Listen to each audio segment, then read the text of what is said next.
भूत या हवेली का रहस्य।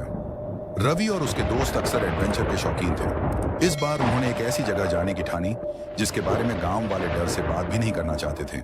पुरानी काली हवेली। आर आर आन हवेली का खौफनाक इतिहास। गांव के बुजुर्गों के अनुसार यह हवेली दशकों से वीरान पड़ी थी। कहा जाता था कि यहां रहने वाले राजा की पत्नी ने खुद को जला लिया था और तभी से उसकी आत्मा इस हवेली में भटक रही थी। रात के समय हवेली से अजीब अजीब आवाजें आती थीं। किसी के चलने की आहट, सिसकियों की आवाज और कभी-कभी किसी औरत के चीखने की गूंज। जाखज रावनी शुरुआत। रवि, अमित, सीमा और निखिल ने तय किया कि वे रात के 12 बजे हवेली में जाकर पता लगाएंगे कि वहां क्या सच में भूत हैं या यह सिर्फ अफवाहें हैं। जब वे हवेली के अंदर घुसे तो चारों ओर सन्नाटा था। दीवारों पर पुरानी पेंटिंग्स टंगी थीं, जिनके चेहरे अंधेरे में कुछ अजीब से दिख रहे थे। जैसे ही उन्होंने टॉर्च जलाई, एक झपटा सा उनके सामने से गुजरा। क्या था वो? अमित ने घबराकर पूछा। शायद चमगादड़ होगी, रवि ने कहा, लेकिन उसकी खुद की आवाज भी कांप रही थी। पानन, अजनबी परछाइयां। जैसे ही वे आगे बढ़े, उन्हें अचानक किसी के पैरों की आहट सुनाई दी, लेकिन जब उन्होंने पलट कर देखा तो वहां कोई नहीं था। सीमा की सांसें तेज हो गईं।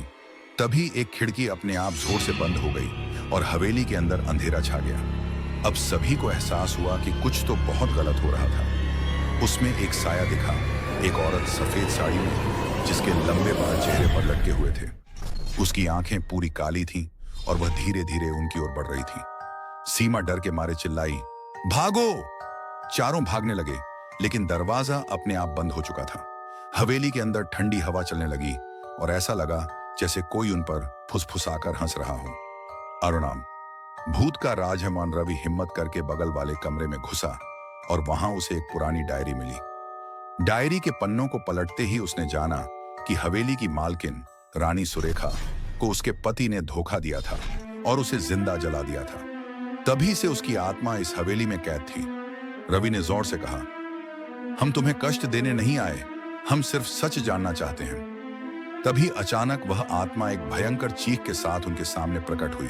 कमरा हिलने लगा, खिड़कियां टूटने लगीं और सब कुछ जलने जैसी महक से भर गया। आर्वुड, भूत का अंत। रवि ने हिम्मत जुटाकर वह डायरी आत्मा के सामने रख दी और कहा, तुम्हें न्याय मिलेगा। तभी आत्मा कुछ पलों के लिए स्थिर हो गई। उसकी आंखों से आंसू निकल आए और वह धीरे धीरे धुएं में बदलकर हवेली की छत में समा गई। दरवाजा अचानक खुल गया। चारों दोस्तों ने बिना एक भी सेकंड गंवाए हवेली से बाहर छलांग लगाई। अंत या नई शुरुआत। अगले दिन गांव वालों ने सुना कि काली हवेली से अब कोई आवाज नहीं आ रही थी। क्या आत्मा को सच में मुक्ति मिल गई थी? लेकिन जब रवि ने अपनी जेब में हाथ डाला तो उसे हवेली की वही पुरानी डायरी मिली। खुद ब खुद उसके बैग में चली आई थी। उसके पन्ने अपने आप पलट रहे थे और अंतिम पन्ने पर लाल स्याही से लिखा था, मैं वापस आऊंगी। अगर आपको यह कहानी पसंद आई तो मैं और डरावनी कहानियां लिख सकता हूं।